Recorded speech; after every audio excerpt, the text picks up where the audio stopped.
So I'm sitting here editing my book, and I started to think about this phrase that I've lived so much by. You can either save your face or your ass, but you can't save them both at the same time. And so many times I come to a crossroads where I'm like, okay, I'm super exhausted. I'm just like spinning and spinning, and I'm not making much progress, and my emotions are kind of starting to raise.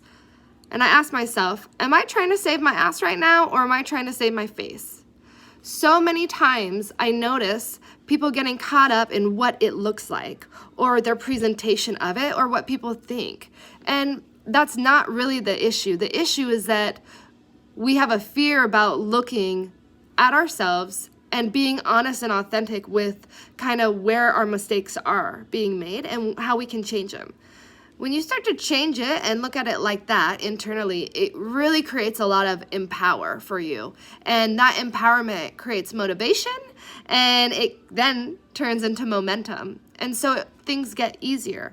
But I wanted to take a moment to go over my 3 top values, because if you're in tune with your values and your priorities, every behavior and action that you do during the day will mirror and or align with your value or priority. And so once that starts to happen and you recognize that, a lot of guilt and distractions go away. You stop wasting your time and energy on things that don't really matter. So my top values are emotional freedom and spirituality. So what that means to me is that I don't get in relationships where I get abused anymore, and I don't abuse other people. I treat other people with respect, and I treat them with the same courtesy and decency that I would like to be treated. A lot of people don't know how to receive this or even perform it when they're interacting with other people. And so I really want to encourage everybody to open their mouth and communicate with their words how they want to be treated. A good resource is to look at your 5 love languages. What ones are the priorities, and start to really identify when do you show yourself that love and when do you get the opportunity to show other people love. And just as a side note, the way I like to receive love and the way I normally show love are very different. And so it's important, if you're in a romantic relationship, to know what the other person's love language is. And more importantly, it's important for you to know so you can communicate to them. It is your responsibility to communicate and get the information out of what you like. It's not their job or their work. It's not a puzzle, guys. Make it easy to be loved. And everybody is lovable, right? So self-esteem definitely comes right under my emotional freedom. I don't want to feel mentally tortured. I don't want to feel like I'm chained up. I've lived far too many years like that. I'm a recovering addict. I'm a recovering abuse victim.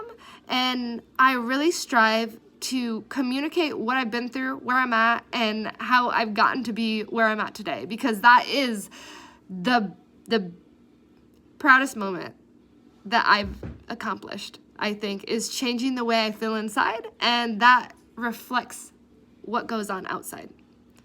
Okay, so my second priority is my spirituality. I kind of said that in the first one, but my spirituality is kind of creating a program for myself of how I want to show up, and then holding myself accountable to that. So it has my mental and my emotional body combined in it. And the beauty about that is that nobody really will have the same plan as me. And so it's unnecessary to have anyone else manage my own program, because it's mine. And I get to dictate it, and I get to direct it. And I also get to evaluate my progress in it. And that is super important, because we need to know how far we've came. We need to have momentum, especially if we're looking at changing any behavior or pattern in our life. We need the momentum and the encouragement to get going and keep going. And so it's an honor to be able to provide myself with that. The third thing is finances. It's very important for me to have financial stability, because if I don't have financial stability, then I'm stressed out and I'm worrying about taking care of myself and my children, and it really puts me in a state of lack, thinking about I don't have enough. And that belief of I don't have enough really can snowball into I don't have enough of anything, or I'm not enough of everything I'm doing. And so because I am an abused survivor, I really like to keep that belief in check, because I'm really prone to thinking that, right? When I was getting emotionally beat up or physically handled, a lot of times I thought, it was my fault, or I did it to myself because of whatever reason. And today, I just really like to remind myself that I am not the situations that happened before. I'm not that person to get abused, and I'm not the person, let me say this. Because I had an injustice happen, I felt like I needed to live in a state of suffering to validate that the experience that happened was unfair. And then I learned that I didn't have to do that, and it was so freeing. But finances really play a big part for me, because I need to be able to take care of myself and be independent. And I love being independent. And you know what? I will say this. There's one more. The fourth one is my relationships with the people I care about. They're very important to me because I share a bond with them. There's something that is called an emotional contract. And these emotional contracts are where you validate another person's feelings or experience, and the relationship gets built on that. And so you can think in your life, you probably have one or two people that you go to and vent about, vent everything about. And then you have one or two people that you share all your accomplishments with. And usually, you don't have one person that does everything for you, because that's a lot, and it's hard to show up for one person like that. But in an emotional contract, you show up for that person the same way they show up for you.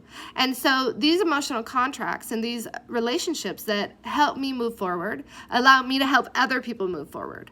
And I always like to think in a relationship, I'd rather give everything I can with appropriate boundaries that don't take from myself, because then I'm fully emptied at the end of the day. I have given myself everything in my cup, and I have given away everything that was extra. And that feeling of having enough is so paramount to how I raise my children and how I'm able to show up in my life and give back to people and always have the energy to do so.